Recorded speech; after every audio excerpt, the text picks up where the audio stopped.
The World is an Apple by Alberto S. Florentino. The characters are Gloria, Mario, Pablo. Scene: an improvised home behind a portion of the Intramuros walls. Two wooden boxes flank the doorway. At left is an acacia tree with a wooden bench under it. Mario, is that you, Mario? yes. I'm glad you're home early. How is Tita? Don't wake her up, Mario. She's tired. She's cried the whole day. Has she been eating well? She wouldn't eat even a mouthful of local, but I buy her some biscuits. Maybe she's eat them. I take some of the money. Gloria, can you wait a minute? Hey, what's the matter? Why are you suddenly too touched? So touched? Who wouldn't been? I'm talking to you about the child and you bother me by ransacking my pockets. I wish you'd think more of our daughter. My God, wasn't I thinking of her? Why do you think I need some money? To buy me a pretty dress? Or see a movie? Shh! You'll wake the child up. All I want is a little money to buy her something to eat. She hasn't eaten anything all day. That was why I was bothering you. I'm sorry, Gloria. It's all right, Mario. Now, may I have some of the money? Money? I don't have any, not now. Today is a payday, Mario. Yes, but But what? Where you pay for the week? I don't have it. What? I waited for you the whole day, and you tell me? That I have nothing. What to do? Want me to do? Steal? I'm not asking you to do a thing like that. All I want to know is what you did with your money. Nothing is left of it. Nothing? What happened? Oh, I had a few drinks with my friends. Before I knew it, I had spent every centavo of it. Mario, do you think you can make a fool of me? Haven't I seen you drunk before? Prowling how like a wooden snake or leaking alcohol like a hospital? You don't smell or look drunk. Alright, so I didn't go drinking. But you pay. What happened to it? It's better if you don't know, Gloria. Look, Mario, I'm your wife. I have the right to have everything you get. If I can have my share, I have the right to know at least where it went. Alright, I spent it all on another woman. Another woman? I don't believe it. I know you wouldn't do such things. I didn't know you had so much faith in me. No, Mario. What I meant is you wouldn't spend all your money when you know your daughter may need some of it. You love her too much to do that. What's wrong, Mario? Nothing, Gloria, nothing. I know something is wrong, Mario. I can feel it. Tell me what it is. Gloria, I've lost my job. Oh no. It's true, Gloria. What about your pay for the whole week? I lost my job And a week ago. And you never even told me. I thought I could get another without making you worry. Do you think you can get another in 5 months? It took you that long to get the last one. It won't take me as long to get another one. But how did you lose it, Mario? Have your sinful finger brought you trouble again? No, Gloria. Don't try to accuse me as they did. What did they accuse you of? Just what you mean to say. Pilfering, they call it. What else would you call it? What? What? According to them, did you steal? It was nothing much, really. Nothing at all. What was it? It was an apple. An apple? You mean? An apple. Don't you know what an apple is? You mean you took one apple? Yes, and they kicked me out for it, for thinking one single apple, not a dozen, not a crate. That's what you get? I could have guessed they would do that for one apple. When there were millions of them, we were hauling them to the warehouse. I saw one rolling out of a broken crate. It was that big. Suddenly, I found myself putting it in the lunch bag. That's the trouble with you. When you think of your own stomach, you think of nothing else. I was not thinking of myself. Whom were you thinking of me? Did I ever ask for apple? Yes, she did. Do you remember that day I took her out for a walk? On our way home, we passed a grocery store that sold delicious apples at 70 centavos each. She wanted me to buy one for her, but I did not have 70 centavos. What I did was buy her one of those small green apples they sell on the sidewalk. But she just threw it away, saying it was not the real apple. Then she cried. So when I saw this apple roll out of the broken crate, I thought that Tita would love to have it. You should have tried to bring home pandesal or rice or milk and not those delicious apples. We're not rich. We can live without apples. Why? Did God create apples trees to bear fruit for which alone? Didn't He create the whole world for everyone? That's why I tried to bring apple home for Tita. When we brought her into the world, we sort of promised her everything she had a right to have in life. So, for a measly apple, you lost a job. I wouldn't mind losing 1,000 jobs for an apple for my daughter. Where was this apple? Did you bring it home to Tita? No, they keep it as an evidence. See? You lost your job trying to filch an apple, and you even lost the apple for which you lost your job. Filching an apple, that's too small a reason to kick a poor man out of work. You should ask them to give you a second chance, Mario. They won't do that. Why not? Can't you see? They had been waiting for me to make split like that. They've wanted me to throw out for any reason, so that they may bring their own men in. You should complain. If I did, they would dig up my police record.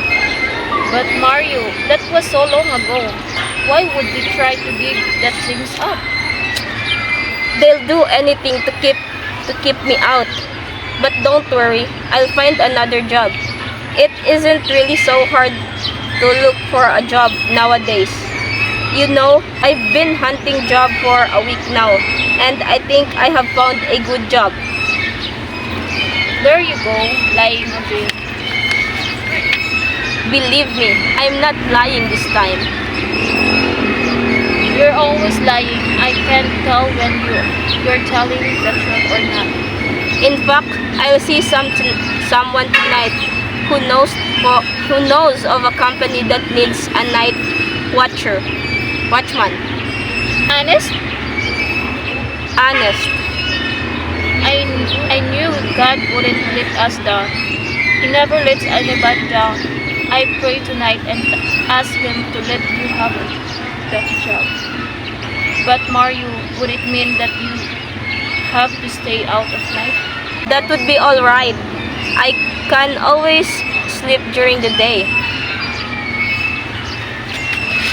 What I mean is, it will be different when you aren't by my side at night. But oh, I think I get used to it. Why don't you go and see this friend of yours here right now? Anyway, you don't have anything to do tonight. Don't you think it wise to see him as early as you can? Yes, I think I'll do that. Here, Mario, put this on and go up and wait for you. No, Gloria, you must not wait for me.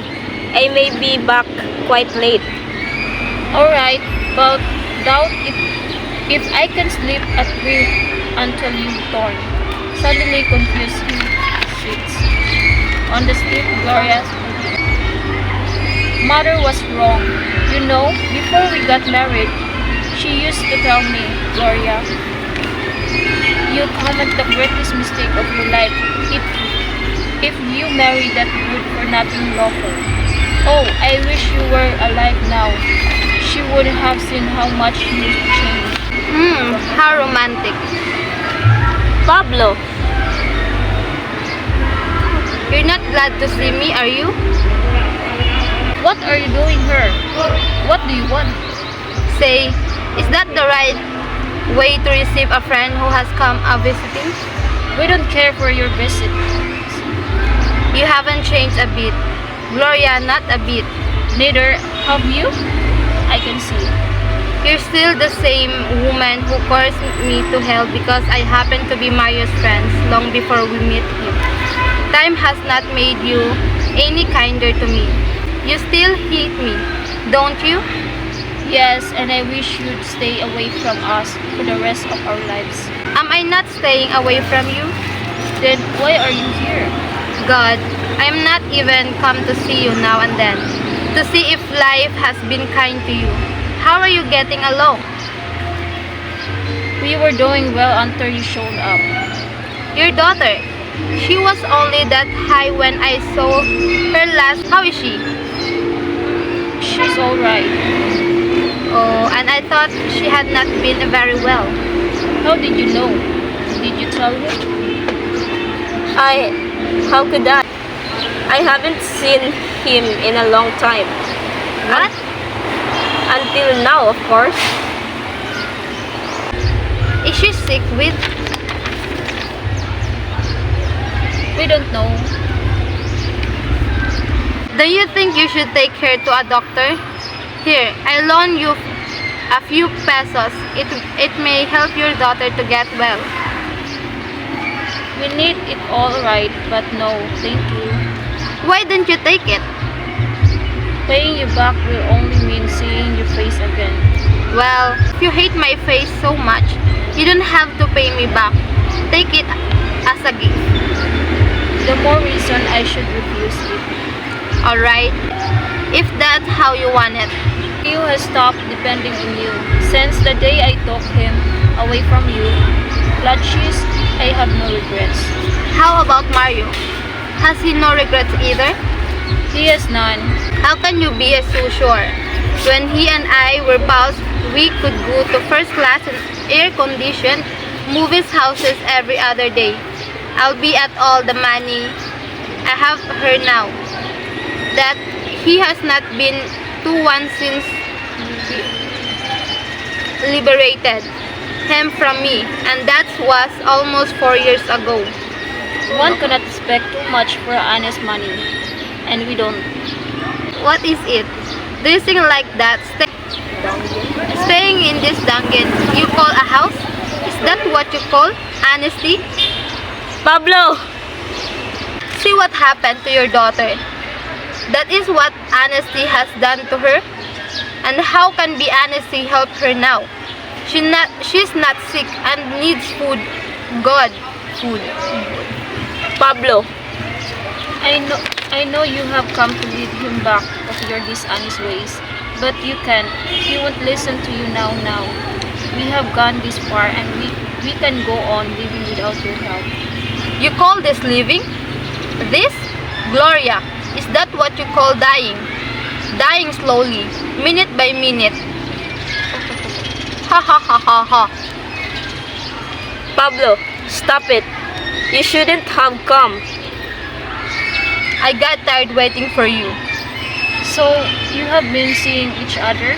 I was afraid so. He came to the house yesterday. Pablo, don't.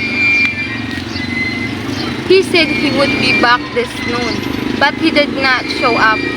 I came because I was afraid to concise was bothering him. Pablo, I told you she should not know. It's alright, Mario. You'd better tell her and everything. She bound to know later. Tell her what you told me. That you no longer believe the way she wanted you to live.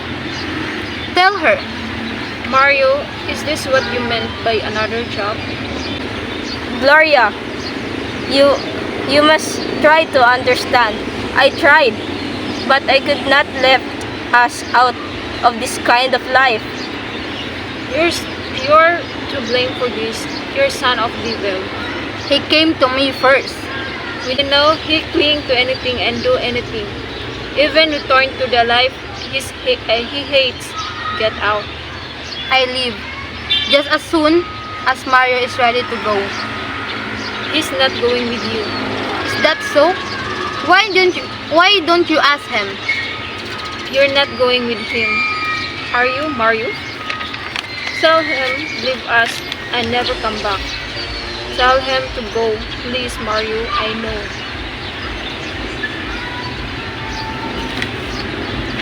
He has talked to you and tried to poison your mind again. But don't go with him. Gloria, Don't worry about him.